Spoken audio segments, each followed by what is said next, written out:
Welcome to Freaked Out with your co-hosts, Liz and Landon. What's up, everybody? This week, we will be covering 2 episodes in 1 week. In the exclusive content, Summer Wells Case Part 2 will be available. If you haven't signed up for the exclusive content yet, I definitely recommend it. You will be able to have access to hear this next episode right after you finish this one. The minimum to subscribe is $1, and we highly recommend it. Everyone so far has loved Podbean. I'm also loving all the support on Podbean. And today I'm going to do a shout out to Shannon Grimsley and Ashley Jessup for being our top patrons this week. Yay! Thank you guys. Thank you for being part of our growing podcast. If it wasn't for you guys, we wouldn't be here. So thanks to you guys again. Today, we are covering the case of Natalee Holloway. Natalee was 18 years old from the USA. She mysteriously went missing on an Aruba vacation as a grad trip. Natalee lived in Mountain Brook, Alabama, and she graduated days before her trip. On Thursday, May 26, 2005, Holloway and 124 fellow graduates of Mountain Brook High School arrived in Aruba for a 5-day vacation with an unofficial graduation trip. The teenagers were accompanied by 7 chaperones. According to teacher and chaperone Bob Plummer, the chaperones met with the students each day to make sure everything was fine. Jody Bierman, who organized the trip, stated the chaperones were not supposed to keep up with their every move. It was stated from a witness that the students engaged in wild partying, a lot of drinking, lots of room switching every night, even informing them at the hotel. Holiday Inn told them they weren't welcome next year. Natalee, we know she drank all day, every day. We have statements she started every morning with cocktails. So much drinking that Natalee didn't show up for breakfast for 2 mornings. 2 of Holloway's classmates, Liz Kane and Claire Fireman, agreed that the drinking was kind of excessive. Holloway was last seen by her classmates around 1:30 a.m. on Monday, May 30th, as she was leaving the bar and nightclub at Carlos and Charlie's. She left in a car with a 17-year-old Jordan Vandersloot, a Dutch honors student who was living in Aruba and attending the International School of Aruba, and his 2 brothers, 21-year-old Deepak and 18-year-old Statish. They drove her to a place called California Lighthouse because she wanted to see sharks. As Holloway exited the car, she fell down and they offered her assistance, but she denied them. Driving away, they seen a black man approach her with a black shirt and it looked like a security guard. Reports indicated that Holloway did not appear on any nighttime surveillance camera footage of the hotel lobby. Holloway was scheduled to fly home later that day, but she did not appear for her return flight. Her packed luggages and passport were found in her Holiday Inn room. Aruban authorities initiated searches for Holloway throughout the island and surrounding waters, but did not find her. When the 3 men were questioned, they claimed they dropped her off at the hotel and denied knowing anything else. Their stories changed a few times along the way, though. They also stated that they dropped her off at the beach as well. Upon further investigations by authorities, Vandersloot was arrested twice on suspicion of Natalee's disappearance. Deepak and Satish were also arrested 3 times, but no charges laid on any of these men. Aruban investigators conducted an extensive search operation that had so many people looking for her, including 50 Dutch soldiers, 3 Air Force F-16s, and deep-sea divers. Even with all that, no body was found. December 18th, 2007, Natalee's case was closed. Only 2 months later, the case was reopened after the authorities received footage of Vandersloot under the influence of marijuana, saying that Holloway died on the morning of her disappearance and that a friend had disposed of her body. He later retracted his comments. In January 2012, Vandersloot was convicted of another crime on May 30th, 2010, murder of a 21-year-old Stephanie Flores in Peru. As requested of Holloway's father, the judge Alan King declared Holloway legally dead on January 12, 2012. On June 5th, Aruban police detained Nick John and Abraham Jones, former security guards for the nearby Allegro Hotel, on suspicion of murdering and kidnapping.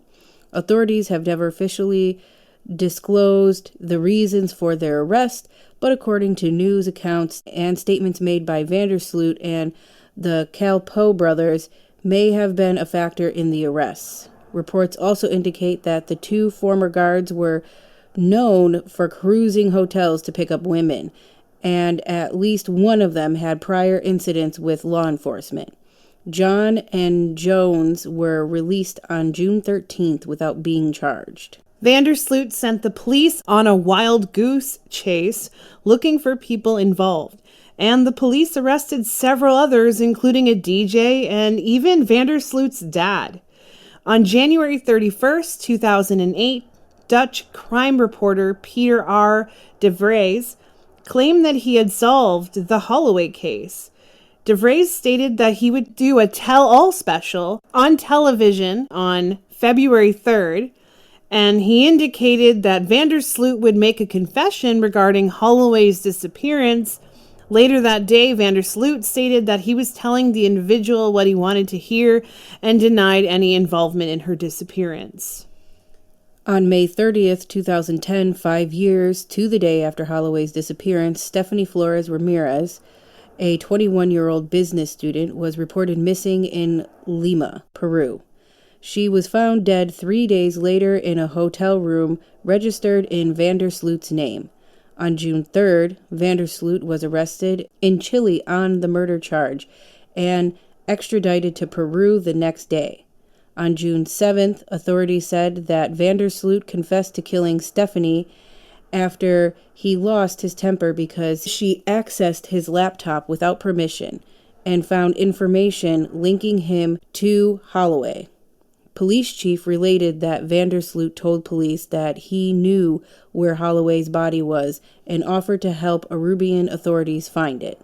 However, Gardena stated that the interrogation was limited to their case in Peru, and that questions about Holloway's disappearance were avoided. On June 11th, Vandersloot was charged in Lima Superior Court with first-degree murder and robbery. In a September 2010 interview from prison, Vandersloot reportedly admitted to the extortion plot, stating, "I wanted to get back at Natalee's family. Her parents have been making my life tough for 5 years."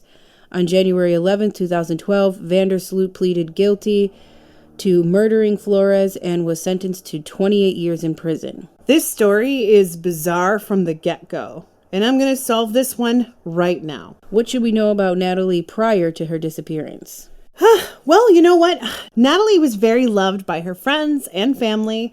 I see that she did have a life of luxury and was able to basically get away with what she wanted. She seemed like she didn't have a lot of enemies and enjoyed being super social. Her future and her path were pretty much planned out from the beginning, and she was ready to go. This trip being planned from the beginning of the year, I feel like they were so happy about it. She shows me that she had a wonderful year. Everything was going well, including friends.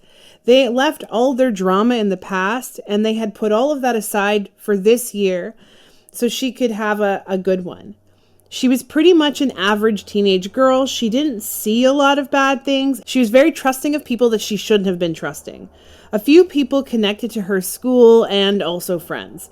I feel like there was a guy that did take advantage of her before while she was under the influence of drugs and alcohol, but she brushed it off as boys will be boys. She did try to friend everyone. She didn't really care who they were or where they came from. She liked being friends with everyone she met. What happened leading up to the disappearance of Natalee? When the police and hotel reported that the kids were partying hard, I totally agree with that. In fact, I feel like they didn't even discuss all the details in lieu of what happened to Natalee, but the kids were rude and loud and they damaged a lot of items and property. And I feel based on the kids' behavior, they didn't really spend too much time trying to focus on where Natalee might be. And she didn't really care to keep in touch with her friends either because she didn't really understand the danger that was about to happen. I feel like she was really careless who she went out with. She even went out without telling anyone where she would be. I keep seeing that she spoke to someone and said, I'm going to be spending my evening with a few hot local guys. She sent a wink on their way and headed out of the hotel, away from safety. I feel like she was already pretty drunk when she decided to go out with them, but I also see that she had something else as well. I'm not exactly sure what type of drug she took, but I feel like it kept her awake for long periods of time. She shows me she never had it before. She believes it to be like speed, perhaps, and I feel like it was not a normal American speed that they would be able to find in North America. The drugs are definitely different all over the place, especially street drugs. Exactly. Anyways, I felt like before she went missing, I see that she was told to meet the guys down by the end of the hotel where she was originally at. I feel like the plan was to go to a party, maybe a bar first, and then more of a private, intimate setting. I feel like Jordan had suggested to the men that she was his for the night, but if they stuck around, more would happen that would include them. Both men were very interested in making this happen. They were both very attracted to her because she had blonde hair, blue eyes, and I feel like she even winked at one of them earlier and made one of the brothers feel like she wanted them. Ugh. I feel like Jordan was used to getting his way from his parents, from his friends, and even from law enforcement. I feel like he got away with a lot. I even feel like his father got him out of legal troubles in the past, and it was buried deep down. I feel like he thought he could just do what he wanted when he wanted. I see that he also raped women in the past, and I feel like he even paid off a few of them. Well, his daddy did. I feel like a few women were attacked by him in the past. I also feel like most of these women were scared and also located in Aruba and areas around Aruba. When the women were submissive, he would just do his business and leave them there, crying. I feel like he would usually pay the hotel bill for the victim. He also would tell them if they told anyone, he would find them and hurt them, and that was enough for the women to be scared and leave it there. Sounds like it's all part of a fantasy for him. I feel like he enjoyed the younger females between 16 and 22. I feel like he preferred them to be around this age for whatever sicko reason he had in his head. I also feel like he liked the idea of being in control of them and being superior to them. I feel like he also loved when women cried during the time he would rape them. I feel like he may have recorded a few of these sessions, more so the women that didn't fight him much though. He sounds like his family spoiled him so much and he never learned the word no. Do you know what happened with Natalee the night she disappeared? Natalee has been very silent about this situation until now. I've been trying to get her to give me the details to try to help her solve the case, but so far she was pretty difficult in getting the answers because she had a lot of shame in her story. She never wanted the world to know her because of this, and she's angry and embarrassed by it. She's also a spirit that has not crossed over. Now, when this happens, it usually means that the spirit hasn't let go of their life or problems here with us. So another goal in doing this case and telling her story from her perspective can possibly help her cross over since she's been stuck for 17 years. That's my new goal now. She shows me that Jordan was very sweet and attentive and unlike any man she had ever met in her entire life. She shows me that he was different from American men.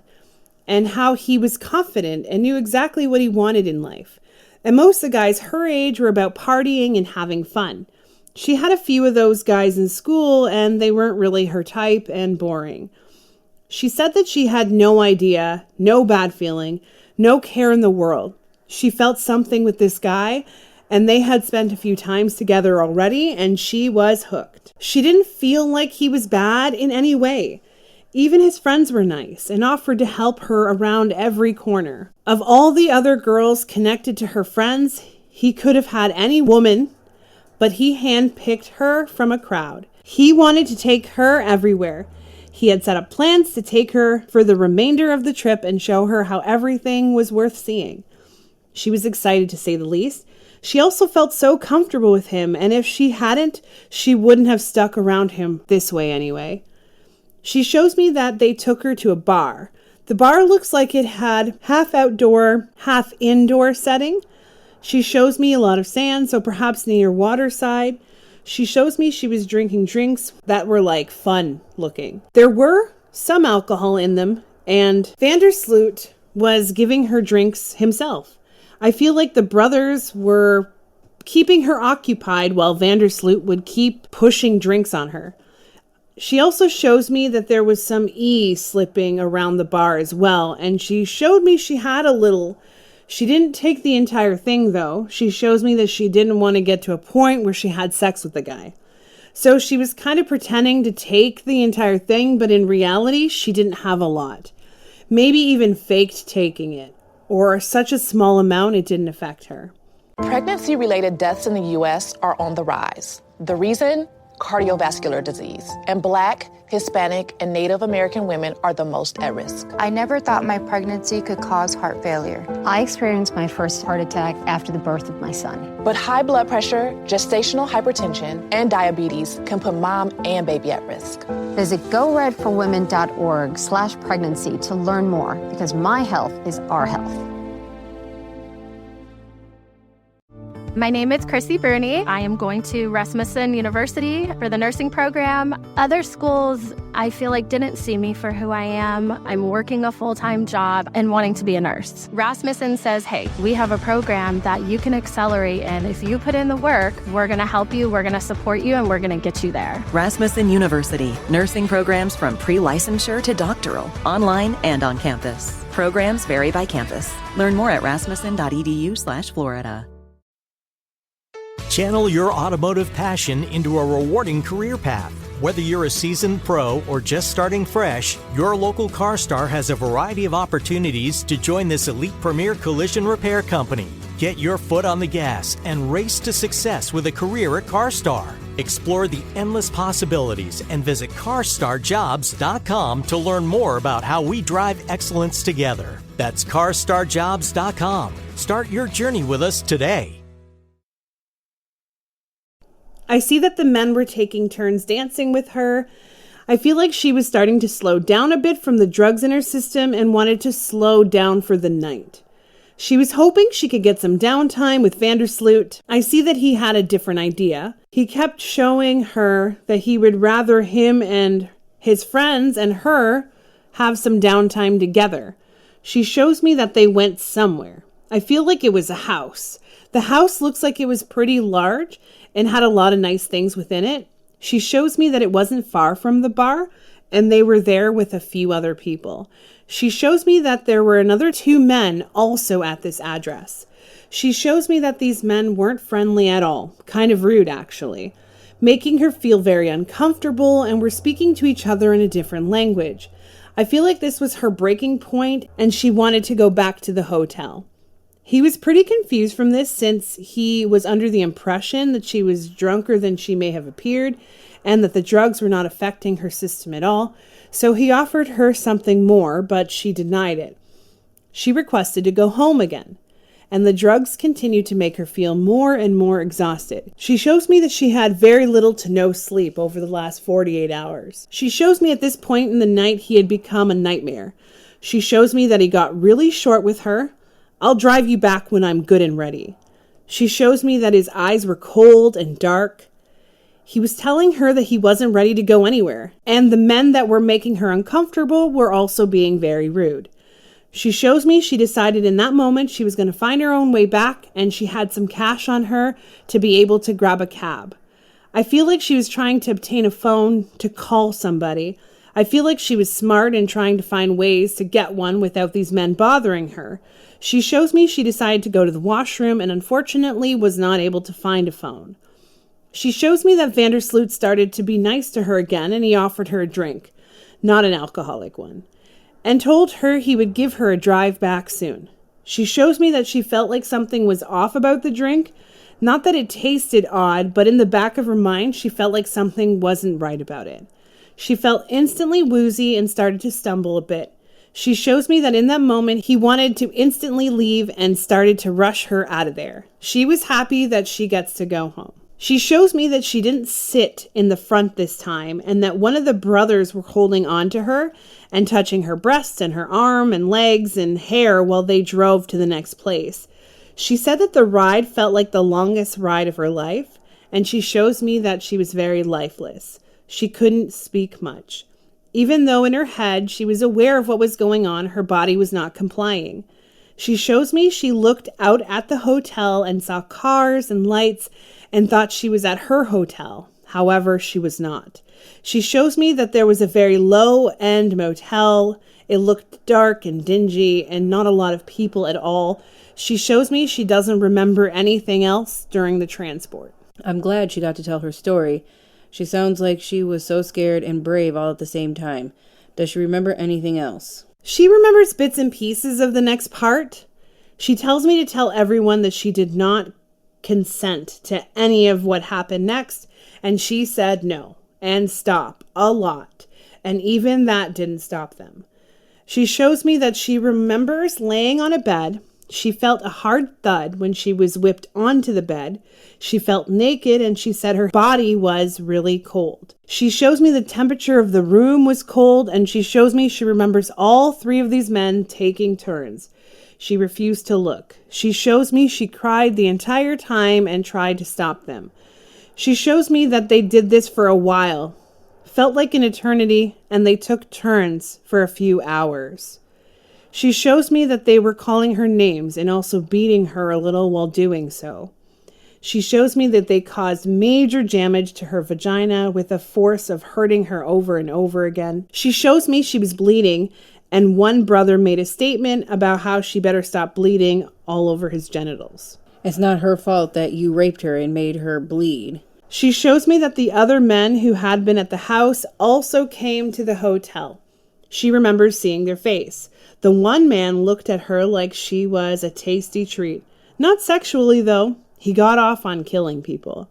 She shows me she knew she was going to die in that moment. She said she doesn't know how she knows about this guy, but she isn't sure who said something. But from the looks of it, the man is a professional body snatcher.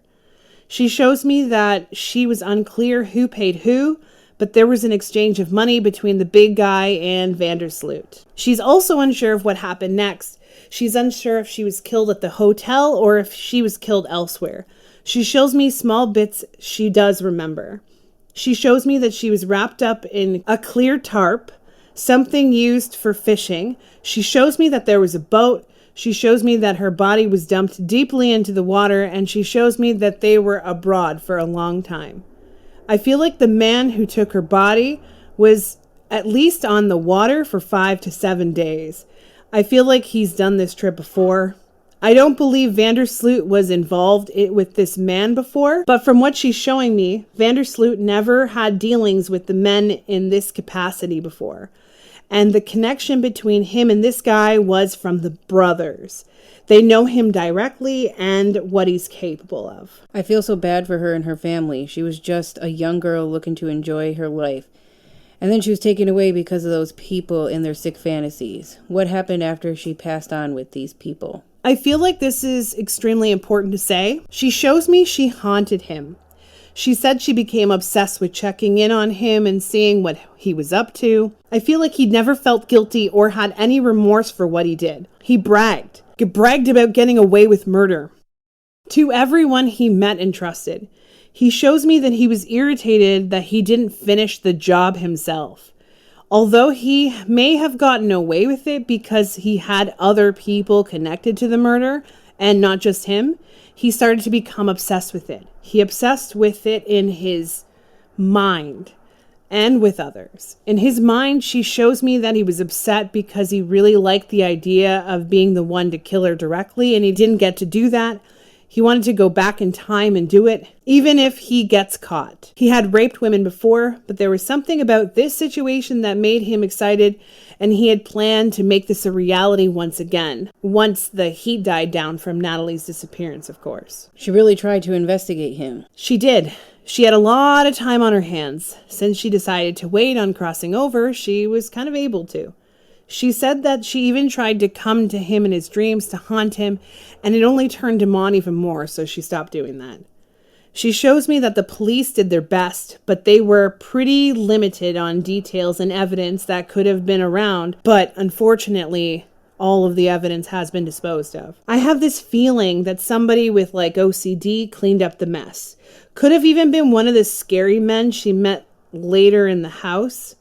She shows me that there were 5 men that were all involved together. Did she have any details on the brother? She shows me that they weren't the best or made the best choices in their life, but looks like they moved on to have a life outside of what happened with her. She shows me that they never talked about the situation with anyone ever again, even to each other or even their partners. Anything else to add from Natalee? She shows me that he got off with having these details. She even said now he could come forward and give peace of mind to the family, but he won't do it because they weren't nice to him.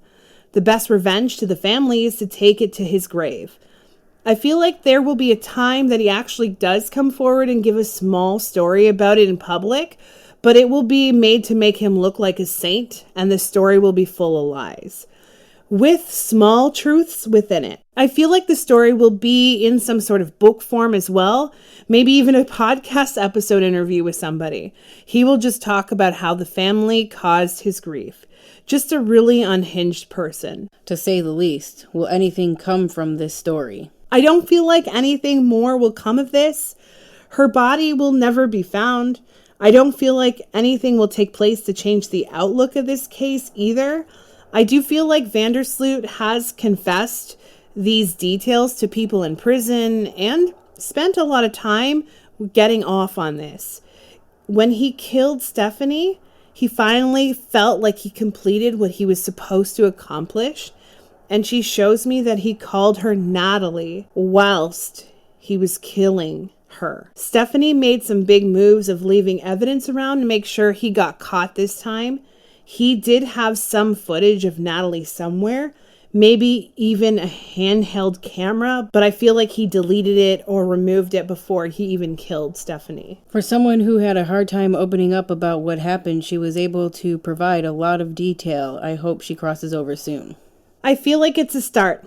I've told her to go, and she can come back at any time and visit, and she will be more pain-free. She's afraid to let it go, but I think she will soon. She said that she will make a sign, like a feather flying towards me out of nowhere. So hopefully that happens soon, and when it does, I'll let you all know. Now it's story time for Landon. Woohoo! So Landon, tell me about this abortion doctor story. I've got to hear it. I've been dying to hear about it since you talked about it on TikTok. Well, back in the late 1800s, maybe early 1800s, there was a doctor, Dr. Gutelberg, which he did abortions, which back then they had no real medical science behind abortions at all. So this doctor, he would basically perform them. And as we know now with abortions, you can only do them to a certain point because it's very dangerous, not only for the mother, but, everybody involved. So he didn't care. So it would women would go to him. They would be 7-8 months pregnant and being I need to get an abortion. And he would do it. And almost every mother, I think there was only maybe 1 or 2 mothers who actually survived, but every mother he did, and there was hundreds, died. Oh my God. And back then they didn't have any good tools or anything like they have now. It was basically ether in like a coat hanger type of situation. Oh, yes. So this cemetery is based in New York, and it is not closed off by any means. So like you can walk from anywhere, which it's kind of like on a big farm land. So when you walk up to the cemetery, you go up like 4 steps and there's all these broken headstones. They're broken now because teenagers have gone there and broken it because they're just really disrespectful. But what's interesting about the cemetery is that at a certain point in time in the day, when the sun is about to set, there is one tree that overlooks the pond there. And you will see the silhouette. If you take a picture, you will see the silhouette of this doctor because he hung himself after the cops were coming after him for doing these illegal abortions. Of course. And killing all these women. So what he would do was basically, the cemetery is full of the women's bodies, and the lake is full of the babies. So he didn't even bother to bury the babies with the mother. He just like tossed them in this lake. Oh, man. So when you go down to the ravine where the lake is, there's a couple of skulls like embedded in the mud down there. Jeez. So you can like see their skulls. Nobody touches them. And everybody who goes there, you will feel instantly sick. Like you will walk there and you just, this overwhelming feeling that you just want to barf. Like it's gut-wrenching barf. Of course. So if you go past the lake, there is the shack where he did these abortions. So in the shack, there is like a table and there's a chair. There's a few old school medical tools left behind. There's a bag hanging in this like tiny closet room, and it has like some hair hanging out of it. Ew. And nobody wants to touch it, obviously. Well, yeah. Because every time cops or anybody goes there, like they end up getting severely hurt or something happens to them. They get sick and they just don't bother doing anything. So they just leave it alone. Then you come out and your car's not supposed to start, which that happened to me when I visited this place. So I was like 16. Oh my God. So when we left, it was like we were freaked out because we had heard like all this rustling going on and all this crazy crap happening, which was not very good because you're not supposed to be at the cemetery after sundown. Right. And we were there, it was probably like 9 o'clock at night. And my one friend decided right at that moment was a good time to take out her Ouija board. Oh my God. And put it on a headstone. What is wrong with you guys? I didn't want to do it. She wanted to do it. Well, then we all did it because we all had to do it because we were all there. So we tried to connect with one of the mothers there to find out what happened. Like we wanted to know, like what happened to you. Well, the the little thing that you move around on the board that moves around just started like spinning crazy. Oh my gosh. And I'd be freaking out. Right. It like nobody was touching it. It just started spinning like crazy. It was not windy. There was nothing happening like to make this thing spin like this. All of a sudden the board shifted almost halfway off of the gravestone, like falling down. We all let go of it and ran. And when we went to my car, that's probably where all this triggered, why my car didn't start. All my friends are freaking out. They're hitting me. They're like, come on. They're like smacking my shoulder. It's like, come on, get the car started. And I'm like, I'm trying. Like, what do you want me to do? And I kept turning and it just was like, It was not turning on. Well, yeah. And then all of a sudden, the heat comes on in my car and just full blast right up the window. And right up the window, you see little baby feet prints like going right up the window. Holy hell. All my friends screamed even louder. My one friend literally like ran out of the car and started running down the street, screaming at the top of her lungs. Well, yeah. Then I tried to turn the car again. It did, in fact, turn on. So I ended up peeling out of there, ran up the street, got her in the car, and we drove away. Oh, my God. I don't know how I would have handled that situation. I'm not going to lie. I definitely would love to go back there again. Obviously not being a teenager and being more respectful of the grounds. Of course. Well, guys, thank you so much for listening. Don't forget, part 2 of the Summer Wells case will be released in the exclusive content section of Podbean.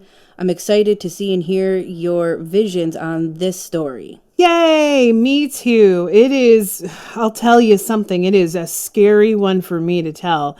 That is why I have set it up in the exclusive side of Podbean. We will see you next week. We will be covering the case of Amber Hagerman. So stay tuned for that. That she is the original reason that the Amber Alert became the Amber Alert. That's interesting. Stay tuned, guys. Thank you.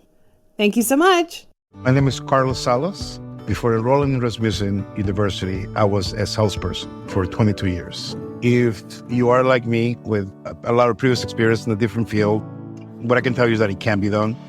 I have 0 nursing experience prior to this, and here we are, 4 months from graduating.